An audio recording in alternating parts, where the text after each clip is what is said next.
Hello and welcome to the 2020 FIA Gran Turismo Championships. It's time for the Oceania Region Top 16 Superstars event. My name's Tom Brooks. Alongside me, in vision for the first time this year, Jimmy Broadbent. Jimmy, I didn't realise you looked like that. What happened? No, I mean, this is horrible, isn't it? Seeing this hair on camera. We have a really nice posh camera here, and all it does is pick up how bad my hair is. So not great, but yeah, good to be back, good to be here. Yeah, absolutely. We've got action today from the Nations Cup, the Manufacturer Series for the Oceania Region. Lots of exciting racing, I think, to come for this. Yeah, definitely. And the circuit we have coming up, the Sainte-Croix circuit, Sainte-Croix circuit. We drove this earlier a bit, Tom, didn't we? Didn't do too well. Massive lap. And the thing is, it's just a complete mismatch of corners, and then you throw in F1 cars into the equation, it becomes a little bit hairy. Yeah, I'm interested to see how these drivers are going to get on. You can see on your screen at the moment, racing hard, medium and soft compound of tyres available for these drivers. They must use each compound of tyre over the course of the race. You can see 6 times tyre wear there as well. It's a pretty long lap, this one, I think it's fair to say. Good few minutes or so. It's going to be quite interesting to see how they're going to manage those tyres, I think, in particular. I'll tell you what, look at that penalty line there. I've driven down that straight. You can pretty much get on your phone and renew your insurance if you want to down there. It's so long. But that penalty line, bang in the middle, you hit that on the way down, you're going to lose a ton of time if you've accrued a penalty somewhere. So keeping it clean, as always, super important. They're going to need to get some insurance, I'm sure, given how tight the nature of this Sainte-Croix circuit is. Let's head over to the grid, shall we? Get the Nations Cup race underway. So here we are then on the grid for the start of the Top 16 Superstars Nations Cup race for the Oceania region. All the drivers lined up, and here is how they line up, as it will come to no surprise to you. Cody Nikolakowski on pole position. Alongside him, Dillon Lindgren on the front row of the grid. The second row headed by Mcewen. Good to see him up the sharp end of the field once again. Gopi Mcdonald alongside him. Difficult time for him last time out for Gopi. Hopefully he can turn things around here. Mcewen is in P5 with the Kinder livery on his car. Nice looking machine. Lee lines up in 6th position alongside him. P7 on the grid, Emily Jones. Very distinctive looking livery on her car there as well. Then 8th place, Paul Kander. Final row of the top 10 is Little in 9th position. And then in P10 is Allen. A little bit outside of the top 10, you can see in P11 lines up Jonathan Stankowski, wiggling his wheels there, ready to go racing. 12th position is Gooms. P13 on the grid is Fowles. And then in 14th place is Edwards. P15 is Knowles. And that is how the grid lines up. So Cody Nikolakowski starts on pole position then. A standing start then for these drivers here at the Sainte-Croix C circuit. Very long lap. Let's see what is going to happen as we get ready to get racing underway. Tension is in the air for our drivers. Cody Nikolakowski, a nearly unbeaten run so far in 2020. Can he continue that form here for round 20 of the Top 16 Superstars? We're about to find out then what is going to happen when those lights go green and we get racing underway. Cody Nikolakowski gets away, but it's Lindgren who gets the jump. Keep an eye out for Matt Mcewen, who pulls alongside. Lakowski has had an absolute shocker of a start. It's Lindgren versus Mcewen side by side down to the first corner. Lindgren through into the left-hander, and Mcewen's going to have the inside line for the next right-hander though, and takes the lead away then. So Matthew Mcewen from New Zealand leads the way here ahead of Lindgren, Gopi Mcdonald. Cody Nikolakowski there, Jimmy, down in P6. In the background, you didn't quite see it, there was a big crash and someone got sideways coming off the grid and everyone just piled up behind. It happens with these cars, very hard to start. Lindgren now diving up the inside, goes into the lead, and that's F1500 in front, and now he's got a clear track ahead on those soft compound tyres to try and get away. Some penalties behind. Lee in 4th place, picked up a 1 second of penalty. That will be from contact at the start of the race. I imagine a bit of a messy start, if I'm honest, and for this man here, our pole sitter, Cody Nikolakowski, all the way down to 6th place. So a terrible start there for Cody. Well, another rolling start here, and it does mean that, of course, you've just got to be a little bit more careful on the throttle to not light up those rear tyres. Maybe that's what happened to Cody. Either way, he has now got a lot of work to do. And these cars, well, Jimmy, you've driven them, you know they're a handful.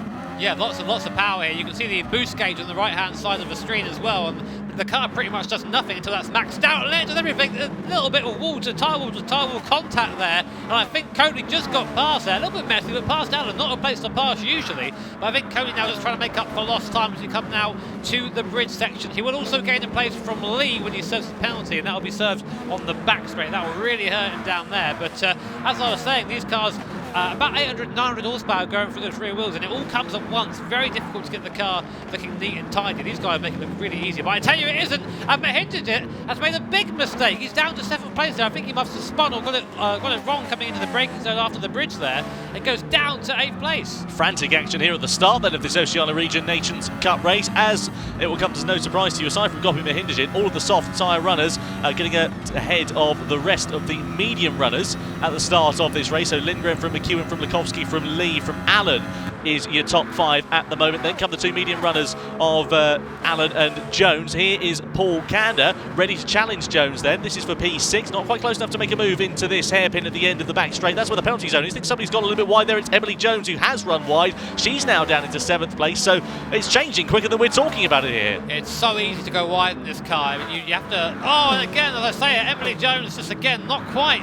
Get the car turned and hits the barrier, spins around, and it's been a disappointing few races in these broadcasts for Emily Jones. This is going to go firmly in that list all the way down to P14 and pretty much now out of contention unless she has an absolutely fantastic end of the race. And I say that on the grass again.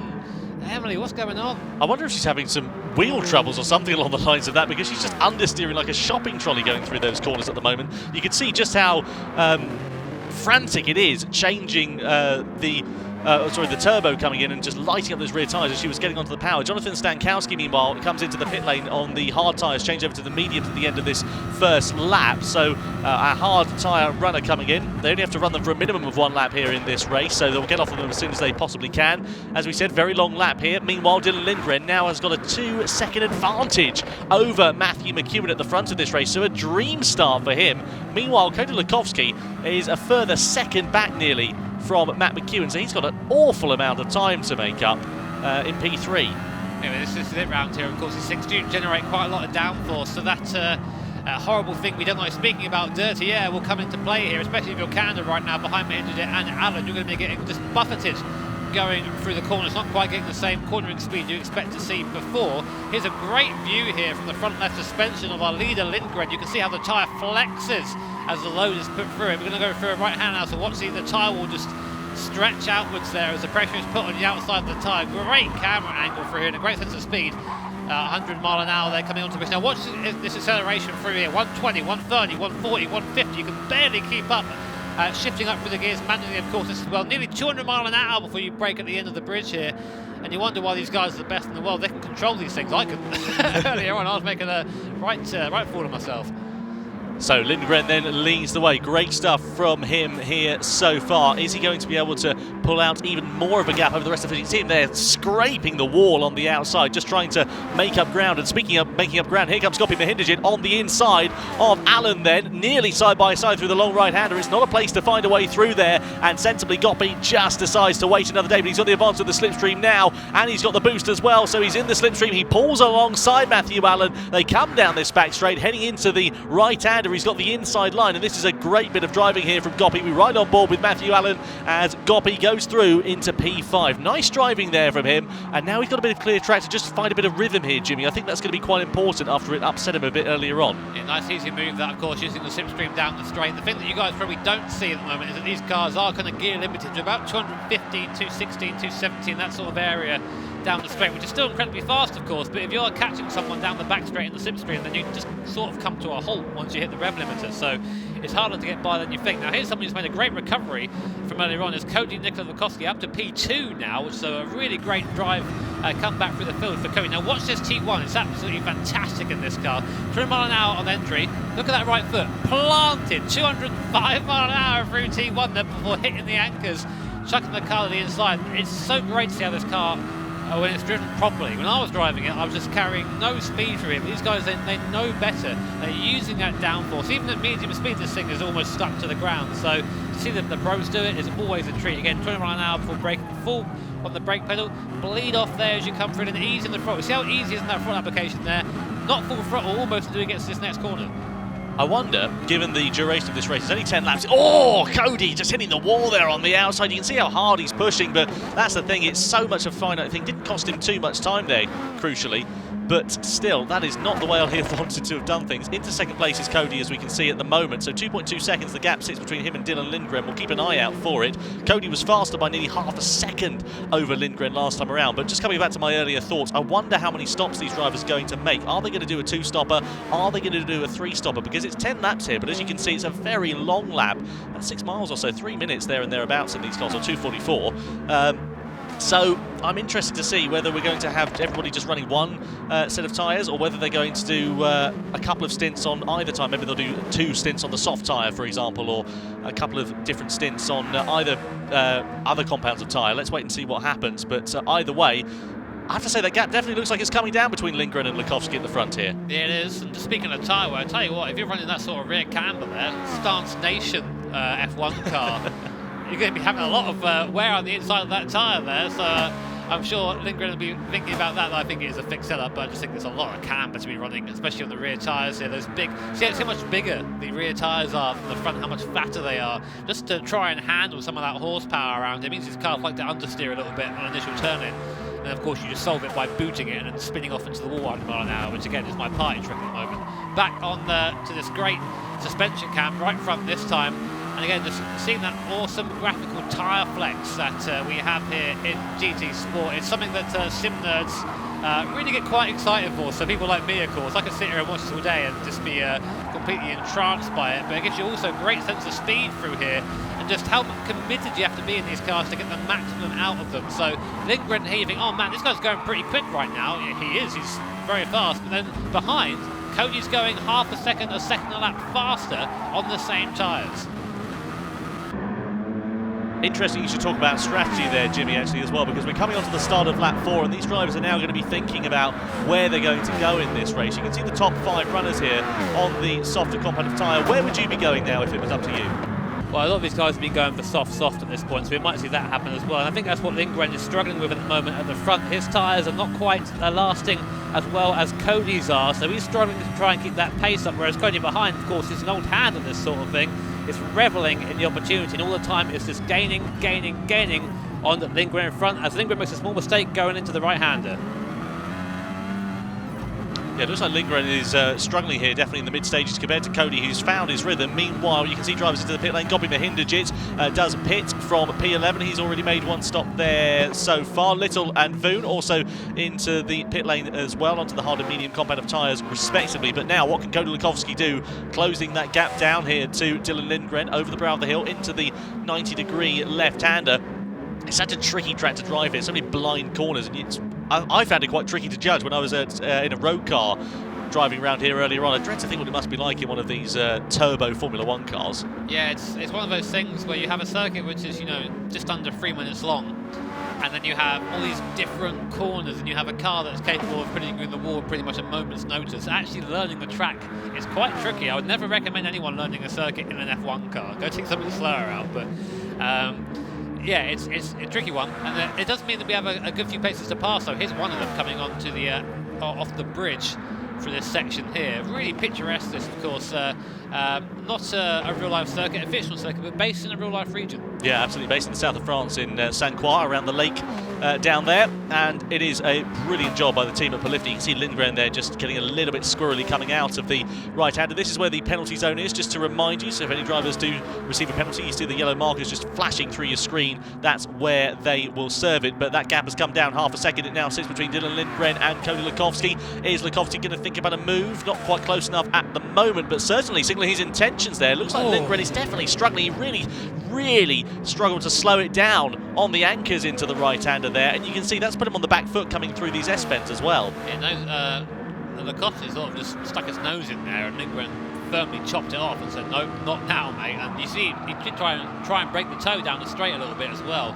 An interesting feature, by the way. You see those little kind of snorkels there on the tyres, inside the tyres. Those are to cool the rear brakes. I love those little details that you get on the cars now. Of course, that sort of detail is commonplace nowadays in sims like GT here, of course. But back in the day, it definitely wasn't. So now, anyway, enough fawning over that. We have our first 3 guys in now. Interestingly, Cody going soft, which indicates an extra stop for him. Lindgren and Mcewen opting to go for the harder compound tyre, as does Lee as well. So what Cody needs to do now is get by Lindgren as soon as possible and just hot lap. Schumacher at Hungary. He's going to do that now. Yeah, go flat out to the finish. That's the plan there for him. Allen and Kander into the pit lane there. Softs the mistake for Lindgren. I think you're right there. You're absolutely right. Yeah, he did. And that's that's the curse of cold tyres there for Dillon Lindgren, and it's cost him quite dear. That you can see Matt Mcewen going through into second position now. So Lindgren down into third place. One simple mistake has cost him quite a lot, and now he is on the back foot. So Cody Lindgren leads the way, clear track in front of him, and that's Cody territory. That's what he likes, and let's see how much of a gap he's going to be able to pull out. Usually in a situation, I say game over. Because once Cody has a clear track, he's got a fast car underneath him, he doesn't tend to come back. It tends to be what you see of him. And the guys who also race in events, they know that. Of course, they're all used to racing each other week in, week out. And Cody's usually the guy at the top of the timesheet. So they'll be now just trying to do their best to lose as little time as possible on that hard tyre. You can't really avoid losing time, unfortunately, on the hard compound tyre compared to the others. It's just that much slower. But what we expect to see is just the one lap on the hard compound tyre, then come in for the medium or another soft, depending on what their strategy is, and then kind of go from there. But anyway, Emily Jones, someone who had a torrid start, went down to 14th, nearly last, is now trying to make her way back up through the field. A fight here with Fowles there on the outside. Wow, getting a little bit physical there, a bit of a bump on Fowles on the way through. Jones goes up into P9 on that medium compound tyre. And I've got to say for Emily, the results haven't been there for her recently in our broadcasted races, at least. So she seems to be struggling a lot. Quite a few mistakes creeping in. I think maybe just needs to just try a bit too hard, maybe doing a bit too much at the moment. Oh, it's great to see her in these events regardless. I think it's fair to say for Emily Jones and any of these drivers indeed in the top 16 superstars, because it's a very hard task to actually get yourself here. But yeah, you're absolutely right there, Jimmy. I can't agree with you more that she's just, whether that's cracking under pressure a little bit more or just perhaps a little bit inconsistent with her driving, I'm not quite sure. We know she's got the pace, that's the thing, and it must be frustrating for her, because it's frustrating for us to sit here and watch and see the incidents that she's had over the last couple of races. Let's hope she can try and turn it around and have a better run in the second half of the season. Meanwhile, here is Gobby Mahindajit with Gomez then, or Gooms, or side by side as they come down the straight then. Mahindajit on the inside on the softer combative tyre. He pulls ahead, the advantage of the slipstream and those softer tyres allowing him to go through into 5th position. So Mahindajit then back up into the top 5 for the first time since the start of the race. That's a please no pun on the rear wing of that car. it literally does. On the back, I think it's Gomez. I'm going to pronounce your name that way, so I'm getting it wrong. Thank you very much. Luckily you're safe. I'm not in this race, mate, but I have an eye for this now since Cy Bishop started running our faces. I've had an eye now for the back of the car. So let's have a look here then. Let's see what happens as he goes through there. Oh, he's a bit too fast for us. Yeah, it does. It actually does. Oh, anyway, we focus on the race, sorry. Lindgren has fitted in, as has Mcewen, as has Lee. Lindgren going hard to hard. That's got to be a mistake. Why would you go hard to hard? Yeah, the thing is, you only want to run those hard tyres for as short as you possibly can. So, yeah, it must be a mistake. You're right there. I can't see anybody else going hard to hard. That would be... what's the reasoning? Yeah, exactly. There isn't a reasoning either, because surely if you're just going to do a one-lap fast stint, you go onto the soft tyre and be as quick as you possibly can on that if you're going to 3-stop, but I can't see why you'd want to. I want to say, by the way, just on the subject of Emily Jones, who got cut off by a battle a bit earlier on, but the things with Emily, right, even with these results and when she has these mistakes, she's still in the mid-pack. She still finishes in 8th, 9th place, which is pretty decent. So then you wonder, what if those mistakes were just ironed out? Yeah, her recovery drives have been phenomenal. Absolutely. Where would she be? Yeah, exactly. It's just her recovery drives have been second to none. That's the thing. And as you say, if she didn't have those, maybe she could be in contention for a top 5 finish, maybe potentially a podium at some point. She's doing it for the content. she has a spin. Oh, I better have a recovery drive, and yeah, that's what it is. Like, the Jimmy Broadbent school of last out wherever. Well, Emily's a fellow streamer, so I think maybe she is. Who knows? But anyway, still on board with Emily now. As we're trying to chase down Alan in front. We have a tyre disadvantage now, so we're on the hards. Alan is on the medium, so he's going to have a bit of an easier time in the braking zones, in the corners, pretty much everywhere on those medium tyres. But this is where a good driver can make the difference, just by really damage limitation, really. If you lose as little time as possible, and if anything, I think visually she seems to be putting in a little bit. I don't know if that's just me. Yeah, I'm just keeping an eye on the sector times here between Lee and between Jones and Allen at the moment. A couple of tenths of a second faster for Jones in that first sector, so I definitely reckon she's closing in. The crucial thing, as you said earlier on, Jimmy, is when she gets into that dirty area, especially through these S-bends here, it's horrible being stuck behind a car because it's just washing the front out wide, it's causing more tyre wear, it's costing you time. There is an evil bump coming onto that bridge as well, I tell you that. I've hit that so many times in our practice session. You almost don't want to take the apex, you want to run the middle of the road, and it's a bit smoother through there, and that's just something you have to find out by driving around here, finding out how the road lies and how the car reacts to it. Of course, this is the Formula car, super stiff suspension, very, very low, and of course under load as well. Even a little tap on the wall can really unsettle you. So there's Cody now. Again, apologies for Cody sparking everywhere. I think he has a little bit of a laggy connection. That's just part of online racing. Unfortunately, but he's doing fairly well right now. 23 seconds to Mcewen. He has got a pit stop in hand. And again, Lindgren was his closest challenger, but then I think must have made a mistake in the pit stop, going for that double hard strategy. But so Cody is comfortably ahead now, even with a pit stop. The thing is with Lindgren, it could potentially cost him P5 here as well, because Lee's not too far away, and of course he does owe another pit stop here. Surely Lindgren's going to have to come in, get off those hard tyres. Indeed he does. Goppy also comes in as well. He's only made the one stop though in this race, so let's see where he is going to emerge. So onto the hard tyres there for Mahindra, onto the medium tyres here for Lindgren. Surely that'll be his final stop in this race. Now Lindgren of course is on the quicker compound compared to Mahindra, who will come into the pits next time around, so it's pretty crucial here for Lindgren to get ahead of Mahindra and see if he can make any inroads on the drivers in front of him after he's done so. Let's see whether he's able to do so. Coming out of turn 2 on the straight, then heading down in towards the hairpin. He pulls alongside. Is he going to have enough straight line speed, or is he going to be able to go later on the brakes? He pulls back into the slipstream. Is he going to dive under brakes? You certainly bet he is, but is he late enough? Very close there. Mahindra tries to force his hand a little bit, runs it a bit wide on corner exit, but Lindgren's got the outside line for the next left-hander. Mahindra has track position, holds on to 4th place there. Sensible driving from Mahindra, but he runs it wide. Lindgren goes through into 4th place there, so again a simple mistake there for Mahindra has cost him very dear for the 2nd time in this race. I was just thinking how respectful Goppy was being there. Like, really nice race, gave him a lot of room, and then just decides he wants to go for a holiday in the Bazars, as Ferdinand would say. So there is Goppy then. Of course, 5th place, Canada behind. That'll be a bit of an annoying mistake. This is the thing in these cars, right? One small issue, you're carrying so much speed. If you break traction at 160 mile an hour going through a corner, it's only ever going to end one way, and that's you picking the parts out of the barrier afterwards. But I gotta say, this is, I was sceptical.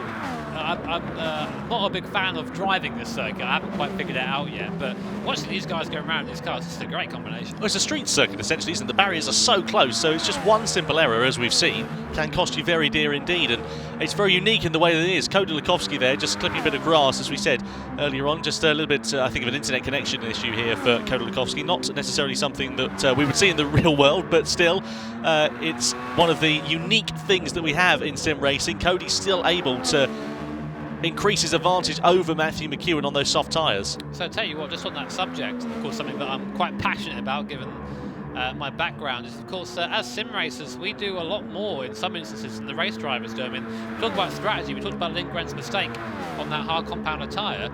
He's his own engineer for this race. It's just him. He hasn't got a team of guys on the wall telling him what to do. He hasn't got a strategist. It's just him.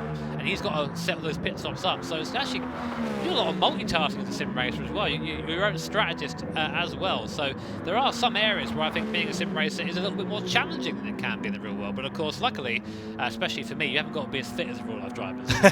Otherwise, I'd be in trouble there. Yeah, that's why you see sweaty Broadbent on stream sometimes. Hashtag sweaty Broadbent. Let's get that as a hashtag, please. I really want that to come up in the chat for this one. But I have to say, just one thing about their strategy as well, Jimmy. How do you prepare for that as well? How do these guys get themselves into that frame of mind, and how do they know when is the right time to come in? It's just kind of trial and error, really. You go out there. We have this really great, unique thing with sim racing that you can just go and run 1,000 laps if you want to before a race. It never would, because that's a lot of laps. But you can go out on the soft tyre and go, right, here is the tyre multiplier. I'm going to apply that to my session now, and I'm going to go and see how long I can last on these tyres before it starts really falling off. And that's how you do it. You basically just go out there and put in that time. We have infinite testing in this, which again is a great way for people to learn those strategies. But again, it's very time intensive because it's just you doing it, unless you have a team of people. Well, there we go. So, into the final stages of the race then. Lap 8 of 10, we are on here for the 20th round of the Nations Cup for the Oceania region. Matt Mcewen we're looking at here in second position. And I have to say, quiet race so far for Matt Mcewen. Very impressive performance from him, though. Second place he's been. This is one of the strongest performances I think we've seen from him all season. Maybe these cars just suiting him a bit more. But either way, at the sharp end of the field, not really having much competition from behind. Clearly not quite as fast as Cody Lakowski. But either way, this will do wonders for his confidence. And maybe this could be the step he'll need to be fighting consistently at the sharp end for the rest of 2020. I really love seeing these cars, and they definitely seem to be seeing Mcewen, as you said. Hope we see more of this. You know, again, I know we are a lot of Group 3 and Group 4 racing, but I love seeing these cars come out. It's the variety, isn't it? It's like a treat. What GT is for me is a variety game. You can go and drive either our favourite Daihatsu midget, or we can drive this around. You know, that is the great thing about the GT franchise in my eyes. So getting to see these guys in the F1500T, called so because it's a 1.5 litre engine. So I think it's got the same engine as my mum's Honda Jazz, but with a turbo the size of a room attached to it, which is why it's so damn quick. Oh my, Cody really did that fine, didn't he? Cut that fine. A litre of fuel he comes coming into the pit lane. So he's coming now for his first stop, or his second stop actually. He's gone onto the medium compound tyre, which makes me think next that would be the hard compound. But he nearly run it out there. That would have been a bit of a show, wouldn't it? Well, this is one of the things I always remember Martin Brundle talking about when he used to drive Formula 1 cars like this back in the day, is that they're just so thirsty on fuel, being turbo engines. They just absolutely drink the stuff. And I remember him talking, I think when he was driving for Tyrrell in the mid-80s or something along the lines of that, and he was around a circuit and he got to the empty on the fuel tank and he did like what you do in a road car, thinking, it'll have a bit more in it, and it ran out on the next corner. It's gallons to mile, isn't it? It's yeah. In these things, it really is. I wouldn't want to think, I wouldn't want to even guess. You know, a modern race car, I think, if you're lucky, you'll get maybe 7-8 miles to the gallon when you're at full chat. These things, I honestly think you're probably 1 or 2 if you're lucky. That's about your GTR's miles to the gallon. Yeah, it's very sad watching that fuel gauge go down in real time. But there is Cody. What a recovery! Like, I mean, some people, including myself, would be pretty, I think, off-put, pretty flustered by going down to 6th at the start of the race. But he's just come in and he's just shown that this is why he is one of the best in the world. And I say that with confidence.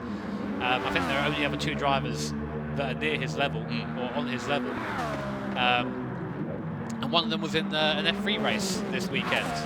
So, you know, it goes to show just how high the level is right now in GT Sport. Meanwhile, Emily Jones, again, coming back through the field. Stankowski and Gomez in front of him. I'm probably saying your name wrong, mate. Feel free to tell us in the chat if we are. You always do.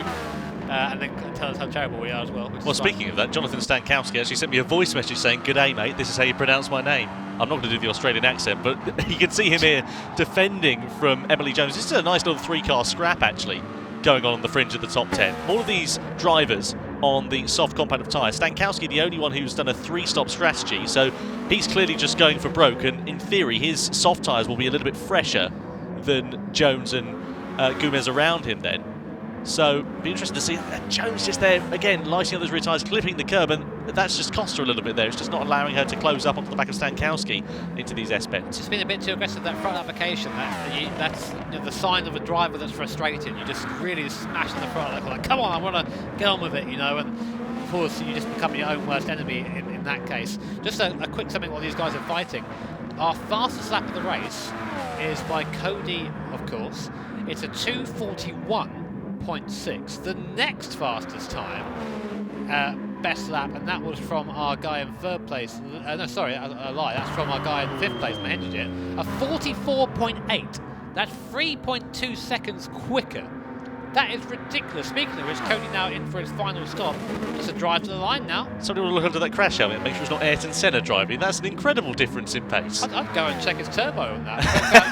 go and check the air restrictor, I think. I'd see hello, mate, what's going on under that. That's a ludicrous difference. But I think that's in part because when he was running the soft tyre, he was on his own. He wasn't having to fight people or anything. So that could be it. And even after all that, even making an extra stop and going down to 6th place at the start. He is 12 seconds clear on the final lap. That is amazing. I'm in awe. That's an amazing drive by Cody. Yeah, hats off to Cody Lindgren. As you said, Jimmy, made that 3-stop strategy, went on to the soft tyres after starting on the softs, then to the mediums, now onto the hards for this final lap of the race. Just super impressive stuff as we gush over Cody. You can just see on the fringes of the top 10 there, Alan and Gomez, as well as Stankowski and Jones, all very close for P7. They're very close indeed coming onto this final lap, so I reckon we could see some elbows out here at Sainte-Croix then. Are we going to see Gomez making a bit of a move there on Alan? Not quite close enough, but 4 drivers all squabbling for position, getting pretty close into T2 there as well. Stankowski, I think, a bit of contact into the back of Gomez now. You can see in the background Jones into the slipstream of Stankowski.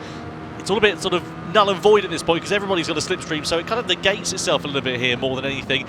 Stankowski, though, very late on the brakes, lunge up the inside of Gomez. Oh, lights up the rear tyres, though. Doesn't get the traction. That allows Jones to pull alongside. She's through into 9th place there. So Stankowski, looking like he was going to challenge for 8th place, actually drops down into 10th. Proper old school scrap this. You got 800, 900 horsepower, and if you're a right foot, you have nowhere near as much downforce as modern F1 cars. You're slipping and sliding, and Emily Jones is making the moves, making the plays on this last lap here at Sainte-Croix, looking around the outside in this left-hander. Surely not. She goes right around the outside of Gomez, and it's done. The move has been made. What a move, and Stankowski follows her through as well. I think that may be a mistake. Was that contact in the background? And there was. Yeah, there was definitely contact. Stankowski lit up the rear tyres. Nothing he could do to stop him going into the side of Gomez there, but that, well, it could have cost them both quite dearly. Thankfully, it worked out okay for them, but just unbelievable. I tell you what, Alan now, he would have been happy to see them fight, but at this point, he is now a sitting duck on that medium compound tyre. He has 3 cars behind him running quicker than he is on that soft compound. All he can do now is sit on the apex, try and defend the best he can. A great view there back on the rear wing from Alan. There is Emily Jones. Look at the cornering speed difference through there. You can see the difference in apex speed. And now we're coming on to the back straight. A great place to slipstream and to pass. And meanwhile, Cody Nikolakowski will take the win so far ahead. We didn't even realise it. 15 seconds clear of Mcewen. What a race for Cody. Very impressive stuff. Cody Lindgren takes the win in the Nations Cup race for the top 16 superstars. Matthew Mcewen comes home, I think it's fair to say, a very distant 2nd place, but a very impressive result nonetheless from the Kiwi. Meanwhile, it's all going off here for the final stages of this one then. Here comes Jones on the inside of Alan. Does she find her way through? Side by side they go. Stankowski ready to take advantage as well. Alan's on the inside. Jones is through into 7th place. Lee comes home to take the final position on the podium ahead of Dillon Lindgren, but it's what we want to see further back as Jones has got ahead of Alan now, and Alan is having to defend with all of his talent because Stankowski is ready to try and find his way past then. Very close indeed. It's just allowed Jones a bit of breathing room. Kanda comes home P5 in the Nations Cup race. 6th position for Gopi Mahinderjit. Jones is just going to hold on to 7th place then, but Alan, I think, is going to lose out here in the closing stages of this one, from 7th down to 9th on the final lap. Jones comes home. A brilliant recovery for her in P7, but what a drive from Cody Lindgren to take the win. Wow, they were so far back that they didn't get classified. They didn't get the win there. That was an amazing run by Cody, and apologies that we sort of almost missed it because we were watching this battle back here, but that's how dominant he was in that race, and you cannot take that away from him. That's one of the best performances I've ever seen from him. Hugely impressive stuff there. You can see all the other drivers a lap down because just the performance from Cody Lindgren was so dominant there in that Nations Cup race. 15 drivers taking the checkered flag as it stands. So that's how it sits after the Nations Cup race. I wonder what's going to happen in the Manufacturer Series then. Let's get ready and find out, shall we? So Fraga may have been fastest overall in this one, but the man who was very close behind him was Takuma Miyazono, the winner, of course, of our World Tour event back in Sydney. And a side-by-side comparison here, Jimmy, just shows how quick they were at Spa. Yeah, it's a really cool thing that we can do with sim racing in this, where we can just essentially overlay the lap on top of each other and see these very subtle differences that, in the end, made the difference between 1st and 2nd place. You see at this point, visually, they're pretty much just neck and neck at this point. It's very hard to tell them apart at the moment, but we also have their inputs on the screen as well. You can see at the top end of the screen there of how everyone is. See, they're just completely matching each other top speed-wise there. You can see the way that Igor Fraga comes off the brake a little bit less aggressive than Miyazono. The trail is a bit neater. yeah, a couple of tenths of a second, a couple of hundredths of a second rather, I should say, faster than Takuma Miyazono in that first sector was Igor Fraga at that particular moment. Down in towards Rivage of turn 8, then again you can see him just trailing the brake a little bit longer there for Igor, a bit smoother on that transition, flicking it through into the left-hander of Ix and then coming downhill in towards Pouon. Now this will be interesting to see the commitment between these drivers here. What are they going to be doing on the throttle and the brakes?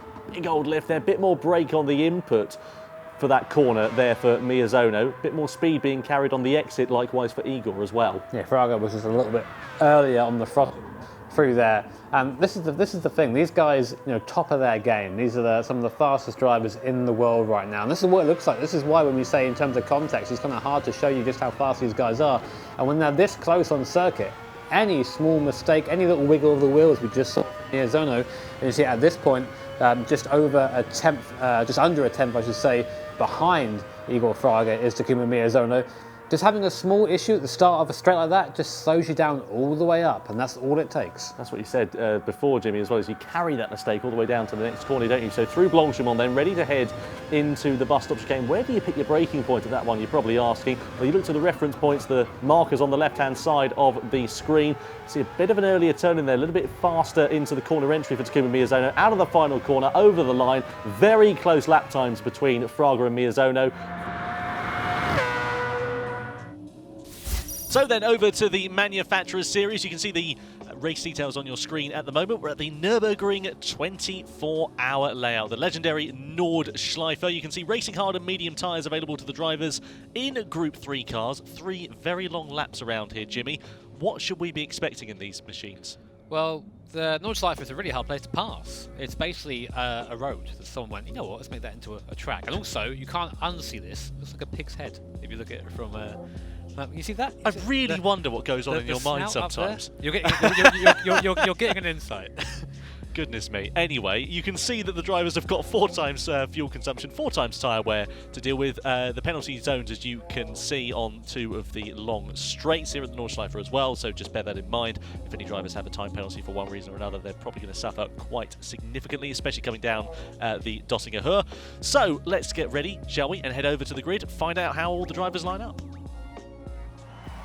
The Manufacturer Series race for the Oceania region of the top 16 superstars. Ready to get underway very shortly, round 20. Keegan Mcdonald lines up at the head of the field in the BMW M6 GT3 machine. Alongside him on the front row, Cody Nikola Lukovsky, Mercedes-Benz having something of a resurgence in the second half of this season, at least in qualifying. Adam Wilfer Ford lines up in 3rd place. And alongside him is Gopi Mahindajit in the Nissan GTR. 3rd row of the grid, that's headed by Cy Bishop. Another interesting looking livery on his machine. See if there's any Easter eggs on there. He has pre-warned me about it. Jonathan Stankowski, best qualifying of the season, I think, there for him in 6th place. Just ahead of Lee in 7th in the Subaru WRX. We know how quick that car has been in the European region. Matt Allen lines up in the Alfa Romeo in 8th place. The McLaren-esque looking Alfa Romeo in 9th position there for Matt Mcewen. Completing the top 10 is Fayen in the Volkswagen Beetle Group 3 car. 11th place is Frith in the Aston Martin V12 Vantage. And alongside him is Emily Jones in the Audi R8. We know that car's not the quickest in Group 3 trim. Work for her to do in the race. Just ahead of Niklas Voon in the 2nd Aston Martin on the grid. Ahead of Tame in the 1st of the Renaults. The RS01 lines up 14th position. And the final row of the grid, the Mazda RX Vision GT3 Concept in P15 with fouls. Ahead of Connor Healy in the Honda NSX in 16th and last place on the grid. Now, Jimmy, we get our first look at the tyres here. Medium and hard tyres available for our drivers. Unsurprisingly, the top 10 there, all opting for the mediums. Yeah, same as always. You know, the guys at the front want to try and get away. The guys at the back are going to try something different and try the hard tyre. Quite a long run down to the line here. Of course, the start-finish line is on the GP circuit. So we're just on the back of the Nordschleife now coming off to go on to that circuit. I've got to say, whoever decided the tracks for this week's races, they've got a horrible sense of humour, man. Yeah, incredibly difficult race, of course, in the F1 Cars and Nations at Sainte-Croix and the C layout, and now we've got, I think, the most challenging circuit in the world, the Nordschleife. So these guys got it cut out from this week, haven't they? They certainly do. Well, let's see what's going to happen then. 3 laps of this Nordschleife is always going to be an interesting kettle of fish in these Group 3 cars, especially with the balance of performance making them very close to one another. I'm intrigued to see how it's going to play out under race conditions. Keegan Mcdonald, I should say, leads the field. First position he lines up in the BMW M6 as we get ready to get the Manufacturer Series race for the top 16 superstars for the Oceania region underway then. So, McDonald in the BMW leads the field over the timing line ahead of Lakowski. Into the slipstream they go. Bit of weaving to try and get some heat into the tyres as they head down towards the first corner then. Hard on the brakes we're going to go. Don't think anybody's going to be making too many rash moves. There is a very long layout, of course. Plenty of opportunities to find your way past, at least on the GPF layout of this circuit. As they go into the actual Nordschleife itself, that's when things get a little bit tighter and a bit more one at a time. But you can see Cy Bishop coming under pressure here from Jonathan Stankowski in the opening few corners. Everybody lining very close to one another, but playing it quite sensible, I think it's fair to say, in the first few corners. Yeah, this is a time, though, even though you may want to be sensible, it's only a 3-lap race this, and you might think, well, it's a long track, but most of the overtaking spots on this circuit are on this GP loop. So this is the time you need to really make those moves. Try and be a bit opportunistic at the start of the race. Otherwise you're going to find yourself just following the guy in front throughout the entirety of the Northern Loop, which of course we'll be coming on to very, very shortly. So here is Cody Lakowski coming off from a fantastic win in the Nations Cup race not too long ago. He obviously want to be doing the double here and try and get it in manufacturers through for Mercedes, but that Mercedes, while it has been seeing a resurgence, still nowhere near as quick as it was last season. Here's Gopi Mahindrajit. He's been repping the Nissan brand this year in the Nissan GTR.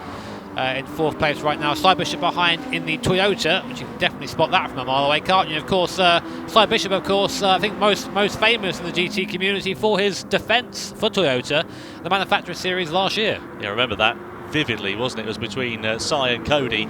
Toyota versus Mercedes, and Toyota, well, finishing on the road in first place, but ending up with a Stewart's inquiry. It was so close between them. Eventually, Toyota handed that victory. They were able to keep it, and Mercedes had to hold on to the 3rd World Tour event, actually, at the New York, rather, to take their first Manufacturer Series win. But either way, it's Mercedes in 2nd place there. You can see Cody Lakowski just pushing on, trying to keep with Keegan Mcdonald there in the BMW. And this is great to see BMW fighting at the sharp end of the field. If we hark back to last year, they were really quick in the first round of our World Tour event in Paris. Of course, they won it with Nicolas Roubillard taking the spoils. However, since then, kind of a little bit off the boil, there and thereabouts, but clearly in qualifying trim at least, very quick. I'm interested to see how that's going to translate over the course of this race, though. Yeah, quality and race are different things. It's always nice to see your name at the top of the timesheet, but if you can't do the pace in the race, there's not much point, really. It's all well and good to be fast over 1 lap, but you've got to make sure you can translate that, as you said. So on board there we were with Cody. We're now going back now to focus on Stankowski in the VW Beetle. Again, a very futuristic looking thing on the inside there.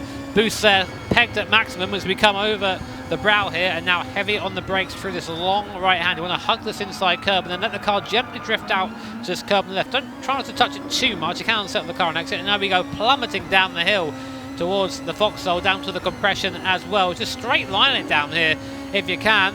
The curbs, of course, sort of pinball you down if you touch them too much. Then we go over the rise here, throw it over the top, take this curb on the left-hand side, not too much of the curb, but you see what happens to Cy Bishop there. He just took a little bit too much speed through there, somehow gathered it up, and I've got to say he did a better job than me because I did a 24-hour race round here and I stacked the car there on lap 3.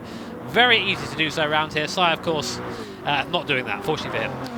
So Bishop still holds on to 5th place. He actually sent me a little message on Twitter before the start of this one, just to keep an eye out for any Easter eggs on the livery of his car in 5th place. So I'm wondering if we're going to get an onboard shot of him at some point, because I do wonder whether there are going to be a few little treats for us. You can see him coming under more pressure, though, from Jonathan Stankowski.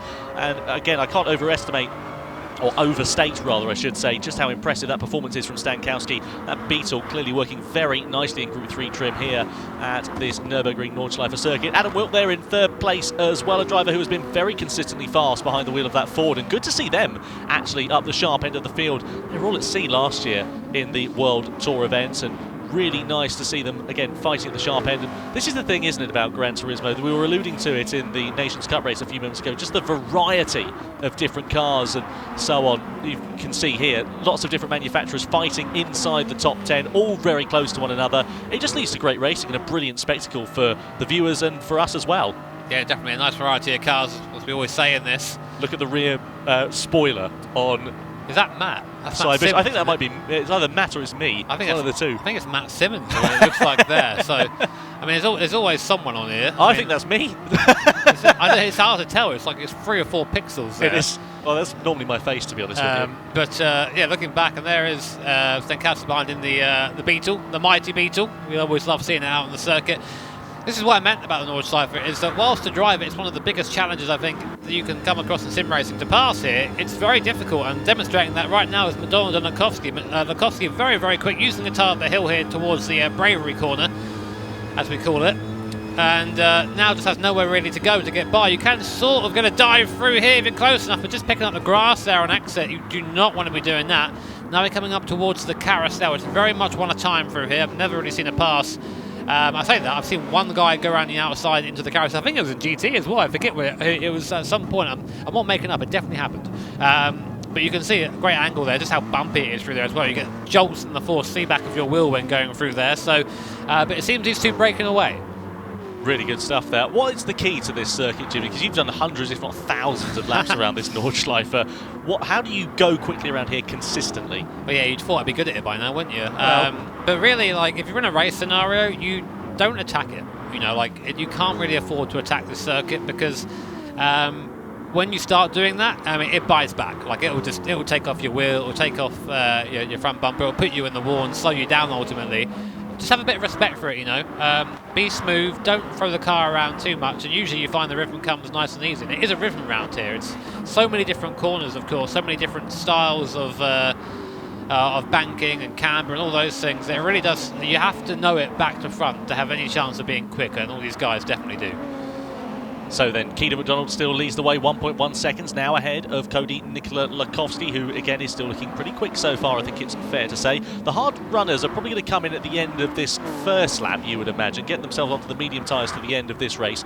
I'm interested to see what the medium runners are going to do. Do you think they'll try and run those for as long as possible coming at the start of the final lap? Yeah, I think so. That's not what you have to do really. Just it'll be one lap on the hard tyre, 2 on the medium. It's not much strategy here, to be honest. It's just that will be the way it goes. If you try and do 2 hard, 1 medium, you're going to run out of tyre, or run out of speed, I should say, because those hard tyres just don't really do anything. They're just there to basically make sure the car has wheels when you're driving. They don't really provide that much grip. But so here we're coming on now to another great overtaking spot. It's coming out of this last section, second carousel, worst corner on the circuit. As I hate that corner so much.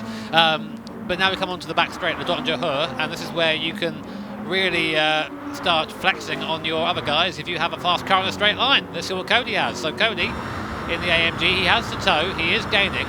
Will it be enough for him to catch before the end of the straight? Let's find out.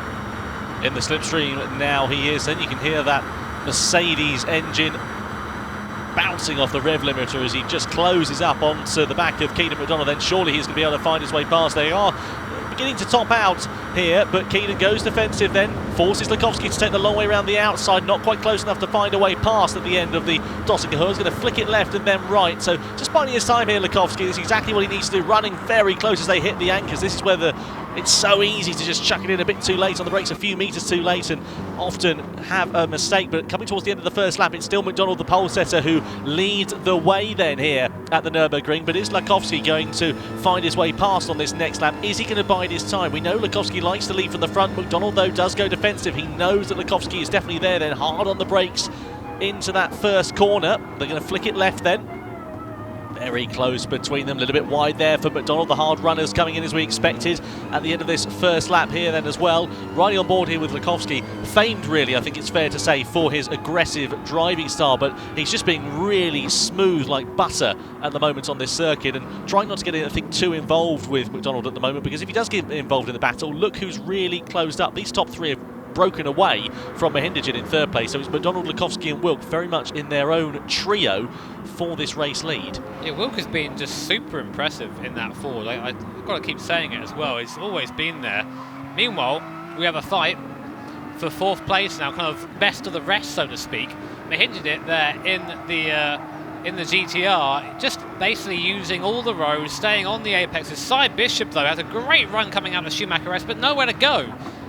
Really hard to get by around this circuit. Again, the GP circuit is the best place to do so, but still at this point there's not much that's been done. So looking back, you see the mid-corner speed for Stankowski, not quite the same as Mahindran did, but now he has to tow all the way up to the chicane. Thing is, they run the endurance layout chicane here, which isn't quite as tight as the GP chicane, which means that they're taking away another overtaking opportunity. And usually we see the order they go into the Nordschleife is the order they come out. Well, let's see what's going to happen here then. So Stankowski's now ahead of Cy Bishop into 5th place. So good to see there for Stankowski, looking very quick actually behind the wheel of that Beetle under race pace so far. You can see there Mahinderjit in 4th position, who again very quick in qualifying trim, clearly doesn't have the pace to run with the top 3 at the moment, but pretty much best of the rest as things sit. And you can see him there just clipping a little bit of grass. It's so easy to make a simple mistake, and with the barriers so close, especially in this first section here, Jimmy, it's very easy to end up in those barriers, isn't it? Yeah, I mean, all it takes is just a little bit too late on the brake, maybe just grabbing a little bit of the grass on the exit, and suddenly you find yourself just a passenger, essentially. So it's a real shame that the front pack have kind of pulled away a little bit. It would be great to have these guys all fighting for the lead, but you're seeing that through the first part of the Nordschleife, Mahinderjit in front is just a bit stronger, just able to pull out a little bit of a gap, but then he gives the slipstream all the way down to Arenberg. So it's very frustrating when you're the guy in front trying your best and you're just basically being held to the guy behind because of the slipstream. Here we are then, getting a nice good view of the back of that Nissan as we come over the rise. Now left-hander, a little bit of a lift, back on the throttle and then hard on the brakes, coming downhill into this right-hander. You have to anticipate what the car in front's going to do when you're running that close to one another. How difficult is it to do that? I find usually it's just better to kind of err on the side of caution, brake a little bit early than you usually would, because you have to think the reason why you're so close to the guy in front is because he's probably a little bit slower than you are. So if you start using your braking zones and maybe he's braking 5 meters earlier than you are, then you're going to find yourself in the back of that car in front very quickly. And to be honest, if you're that much quicker, then there's no point hounding him that much for a corner where you can't pass. It's better to have a little bit of a gap. But then, of course, the flip side to that is the guy behind you is then going, oh, maybe I can get involved, maybe I can get into that scrap as well. So it's a bit of a balance. Running on board here then with Cy Bishop, flicking it left. Slight tap of the brakes as he lifts off the throttle, down into 5th, then 4th, then 3rd for the left-hander, which follows. I have to say, this circuit and these cars hold a bit of a special place in my heart. The first ever Gran Turismo event I ended up doing back in 2016 when GT Sport was officially unveiled to the public for the first time was in these exact cars at this circuit, and the racing then was spectacular. I'm expecting the final lap, especially with the top 3 being as close as they are, to be pretty interesting as well. Cy Bishop doing a good job here in 6th position. His results haven't been what we've seen in the past, but I think it's fair to say that Toyota hasn't been as quick as we've seen it in past trim as well. The balance performance updates really have, I think, mixed things up over the course of 2020. Cars that were very fast at the end of 2019, not quite as quick, and vice versa. Well, it's just like real life. It's just like real life in that regard, that you have all these different cars that have all these different weight balances, different shapes, different aero profiles, different powertrains, different ways of delivering that power, and you have to try and balance all that and make them race together. Right now we've got a BMW, a Mercedes, and a Ford GT from like 2005, 2004 in the background, racing together on the circuit. So I say the balance is pretty good if you ask me, and Wilk has fallen off a little bit, but we're in the situation again now where Cody, again, right on the back of the spoiler of McDonald, but where's he going to go? Where can he go? All he can do here is wait. And also, this is another thing you don't really take into account with real life racing, is that we know Cody's connection, he's not as great as these guys. He's definitely has a bad internet connection, so he can't be affording to race super close in case there's a little bit of lag there. He could quite easily tag McDonald. So that's another factor that Cody's having to take into account now. Well, let's see how he does. Coming down in towards this carousel then. Flicking it through there, a little bit wide, a higher line there for Lukovsky, as you can see. McDonald's still doing a really good job, as we said, of soaking up that pressure. All the drivers now on the medium compound of tyres. All of the medium runners are going to be coming into the pit lane at the end of this race. I wonder if they're going to have to take any fuel on board, how much of a consideration that is going to be. Of course, the Dossinger-Hur, you're flat out on that straight for a good number of seconds. So fuel consumption may be a bit of a concern towards the end of this one. Let's keep an eye out and see what happens. The multiplier at ×4 for the fuel, as is the tyres, just to remind you here as well. You can see that gap has just increased ever so slightly between McDonald, Lukovsky and Wilk, the 3 drivers who are very much in the battle for this race lead at the moment. Further down the order, everyone beginning to spread out, as you would begin to expect here at this circuit. Bishop there in P6, still very much close to Stankowski and Gopi Mahinderjit in front. Let's see what Bishop's going to be able to do. And not far away there is Andrew Lee in 7th position as well. That's Subaru WRX. Again, a car that we've seen fighting at the sharp end of the field. Mikael Lazal has been doing unbelievable things with that car in the EMEA region. As has Daniel Solis. As you're right, yeah, spot on. In the North America region too. Very, very quick, that car, it seems. Yeah, let's see what Lee is going to be able to do then. So over the brow, then flicking it left, or flicking it right, and then they're going to flick it left. It's just such a brilliant circuit, this, and you can see why the drivers love it. It's just so addictive, isn't it? Chasing those tenths of a second. Yeah, 100%. I've had the overwhelming pleasure of being able to drive this in real life in a BMW, and there's nothing like it. It has such a rhythm to it, and I'm meant to be, of course, racing there this year myself in a front-wheel drive touring car, but unfortunately, of course, things got in the way of that. And seeing these guys race around, I think, oh man, am I ready? Am I ready to go and do that? I don't know. I'll tell you what going through that second carousel reminds me of is just on the right-hand side. Do you remember last year when we had the after party, when we were treated to an after party trackside at the Nürburgring 24-hour event? One of the greatest moments of my motorsport life as a fan of motorsport was seeing the cars go up the hill, disappear around onto the Dodge-Hoa here. There were 2 trees just either side, and the moon was sat in between.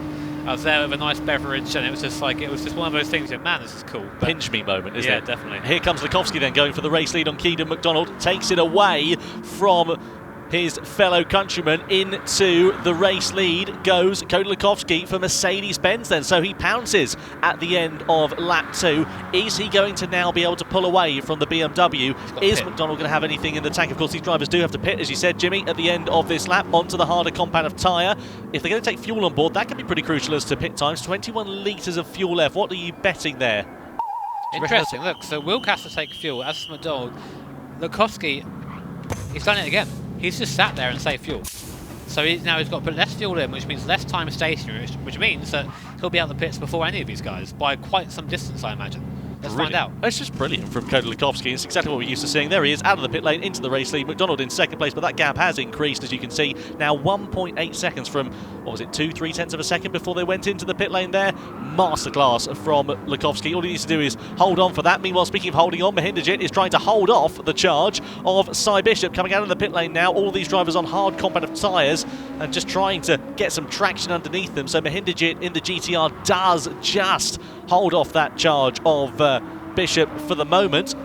Be interested to see if Bishop's going to be able to pounce, though, on this final lap. Meanwhile, Stankowski's been the big loser in that, really. Maybe he had to take a bit more fuel on board. He's now down into 6th place from this trio, so he is now sitting at the back of the battle for 4th. Of course, different cars do have different fuel consumptions as well as part of the BOP, so some are a bit more thirsty than others. It was usually back in the day, the BMW was one of the worst. I'm not sure how that stands now. I'm not up to date with all the current BOP and the fuel usage, etc. And I know we maybe run the risk of kind of being the Cody show sometimes, but what else can you say? He has done everything right in these last few races, it feels like, and he's got 1.7 seconds. Now that's significant because that means that McDonald behind no longer has the draft. So if Cody is neat and tidy, he can extend that gap and not even have to worry about him on the back straight. Now what McDonald is hoping is that he can close back up again, within a second or so, then coming onto the Dodge-Hoa, be in a place where he can slipstream Cody down the straight and maybe have a lunge into the last corner. That's kind of the only chance he has now. I think given the gap between these drivers as well, it might be difficult for some people to understand just how impressive it is to actually make it into these top 16 Superstars races itself. Well, exactly. Imagine it's like the difference between, I don't know, maybe Ayrton Senna and someone like, I don't know, I've got to pick a name now, Nannini or something like that. Like they're both incredibly fast drivers, but Senna was just faster than that incredibly fast driver. You have like a very, very fast driver, then someone who's even better than that. And that's kind of what it's like here at the Superstar events. These guys are all incredibly quick. They would wipe the floor with any of us watching and commentating now. Well, completely if it was me driving, because I'd be facing the wrong way by turn 2. I mean, even Triff there down in last would wreck all of us. But this is just a level of competition here. It's mad. Yeah, it is hugely close. You can see them just coming over flag fluence then, just catching just a tiny bit of air. Downforce helping that car stay very firmly nailed to the ground as Bishop there in 5th place still puts that pressure onto Mahindra, and you'd imagine the Dodge-Hoa is where he's probably going to pounce. He's got a long time before he reaches that one, and that's the thing at the moment. What do you think he'd be running through his head? Because, of course, he's got to keep an eye on his mirrors with Stankowski behind, but he's also trying to keep an eye on Mahindra in front to make sure that he doesn't get away too much. I mean, really, they're all just kind of focusing, I think, on being as quick as they can now. This is the last lap. It's a sprint. They're on the hard compound of tyre, so things are going to be a bit different to where they were on the last lap. And when you have that hard compound of tyre after running the medium for 2 laps, your braking zones are different. So you might go into a corner a bit too quick, as Stankowski did just then.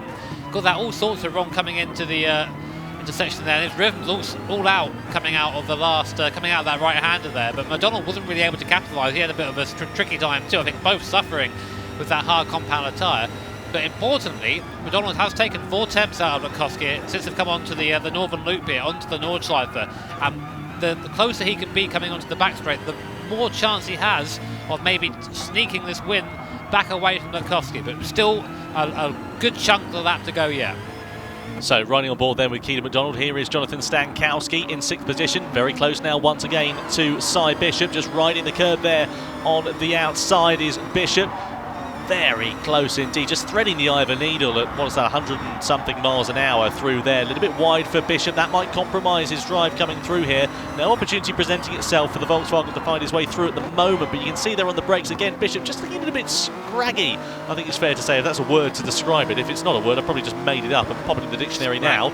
But 5th position then for Cy Bishop. Oh, Mahindajit though is coming under pressure from Bishop here as well. So Mahindajit might have made a bit of a mistake in front. That's allowed the Kiwi to close up here.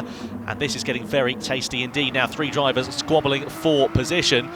Is Mahindajit going to come under too much pressure? Is he going to allow Bishop to find his way past? You can see Bishop is looking very close indeed. No opportunity presenting itself through there. If he tried to go around the outside, that would have sent him straight to the scene of the accident. Mahindajit does just hold on, so if anything it's a bit of a saving grace, this circuit being so narrow for the Nissan driver at the moment, because it's just not allowing Bishop to make his way through despite having what looks to be an error there for him. Yeah, well, the Nissan is our favourite brick, and it's doing a good job right now of just being a brick and sitting in the middle of the circuit, not letting anyone by. Wasn't you described it as the aerodynamic properties of a 2-bedroom house? Yeah, it's our favourite turbo brick house. Look at that speed differential there. Cy Bishop's going to give it a go. They have gone too wide. He's made it stick. He's on the inside now. Menzies on the outside touches the grass. Just about to recovers there to stay behind Bishop for now. But Stankowski's now on the outside coming through this fast right-hander. Oh! You cannot go 2 into 1 there. And Stankowski gets ejected from the circuit into the barriers. That would have slowed him down a little bit. Fortunately not too much, but still that's taken him out of his fight for now. But I've never seen anyone go 2x2 through there and come out all right, and that was pretty much a continuation of that, it seems. There's a good reason why people don't go 2x2 into there, as it turns out. Stankowski lives to fight another day, but, well, challenging times there for him. Can he do anything to get onto the back of these two now? That is a recovery that Stankowski will want, but he's going to have to rely on these two squabbling amongst one another to slow them up, to get that gap to shrink. Riding on board here with Gopi Mahindajit. Meanwhile, at the front, Stankowski still ploughing away, still 1.4 seconds ahead of Keegan Mcdonald then. Riding the curve, we are definitely into the second half of this final lap here now then. It's all going to be about that Dossier, I'm sure of it, for this battle for 4th position. Further down the order, everyone looking pretty close to one another. Further back, you can see just on the timing screen on the left-hand side, Lee and Mcewen separated by a few tenths of a second. That might be one to keep an eye on that final straight. You can hear the gears mechanically banging up and down the gearbox for Gopi Mahindajit here. Just the understeer I was watching through there, he's really struggling to get this car turned in on that hard compound tyre. This last section, you know, it really separates the good drivers from the great drivers, and you can see Cy Bishop just managing to eke out a little bit of a gap. Now I'm interested to see what's going to happen at the front of the field now, because Mcdonald has brought the gap down 1.1 seconds now. Is he going to be close enough? He needs to get that just a little bit closer though before coming onto the back straight, otherwise he's not going to have that draft. So this last section here is super important for Mcdonald and for Cody. So turning in there, tapping the apex a little bit wide on exit, now through the second carousel. The run through here is going to be everything, and then it's going to be a drag race down the Dillon Lindgren. That's a bit of a mistake there from Cody. 1 second is the gap. Let's see then what happens. Up the rise we go into the right-hander, onto the Dossier for the final time then here for the Manufacturer Series race for the Oceania region. Can Keegan Mcdonald behind the wheel of the BMW M6 reel in the Mercedes AMG of Cody Nikolakowski? It's now or never for the two Australian drivers. Down this straight we go. He's reeling him in. It's closing that gap. Definitely. Is it going to be close enough for him to make a move? I don't think it is at the moment. Over the rise, unless Lakowski makes a mistake. I wonder whether he's just got enough in hand. You can see it closing. We're eking him on here as he comes through this left-hander, and he is looking very close indeed. Lukowski sits it on the outside. Here comes McDonald for a lunge up the inside, tries to take the curb, tries to find his way through, but Lukowski defends his line very nicely. At Racing Room, was there a bit of contact maybe into the right-hander? Either way, it's not quite enough for Keegan Mcdonald to find his way through, and Cody Lukowski for Mercedes-Benz takes the win in round 20 of the Manufacturers Series. McDonald comes home in second. Adam Wilk takes third place, the final position on the podium. Fourth position there for Cy Bishop, and a drag to the line for fifth as well between Mahindra and Stankowski. And Mahindra for Nissan just takes it by 34 thousandths of a second ahead of the Volkswagen driver in sixth place. But a hugely exciting end to that race. Lukowski once again on top. I think we were maybe a second away there from a simply just horrendously large accident between Lukowski and McDonald there. McDonald, he had the slipstream, he had the slingshot to get by, but just wasn't quite close enough. And by the time he got there, his only option was to try and take to the curb. And we've seen how that happens, how that ends out. I think this time Cody was the one defending and did a great job of keeping McDonald behind. And that was a good race. A little bit rough at the end there. As you can see with the front of the M6 of McDonald, a little bit roughed up, but I think that was fair. Well, I love that. Brilliant. Lots of tension right to the very end of that one. Cody Lukowski once again on top in the Manufacturer Series for the Oceania region. McDonald and Wilk complete the podium. Bishop in fourth. Mahindra, Stankowski, Allen and Mcewen down there. The two Alfa Romeos in seventh and eighth position respectively. Of course, you can see a little bit further down the order, Lee and Tame completing the top 10. Nicolas Voon, 11th place, but the fastest lap overall in that race in the Aston Martin V12 Vantage. The Beetle of Fayen comes home in 12th ahead of Healy, then Fowles, Frith and Emily Jones. Sadly, a DNF for her down in 16th position. Didn't look like she sadly made the start of that race, or definitely not the finish of it for her. So, a hugely exciting end to the Manufacturer Series race. Indeed, both Oceania region races in the Nations Cup and the Manufacturers were very exciting indeed. Jimmy, if you had to pick one moment to highlight over both of those, what would stick out for you? I think really just the performance of Cody over both. We know that he's been on kind of upward curve in terms of performance, but really he's just been showing why he is the driver to beat in the Oceania region. There is no one, I think, consistently that can have that sort of pace at the moment. And if that continues when we come round to getting our events going again, hopefully that will be sooner rather than later, he is going to be the one on that top step finally. Well, the top 16 Superstars does continue on the 19th of July for round 24 of the FIA Gran Turismo Championships. Don't miss it, because it is going to be an absolute cracker. From Jimmy Broadbent and from myself, Tom Brooks, thanks very much for joining us, and we'll see you next time.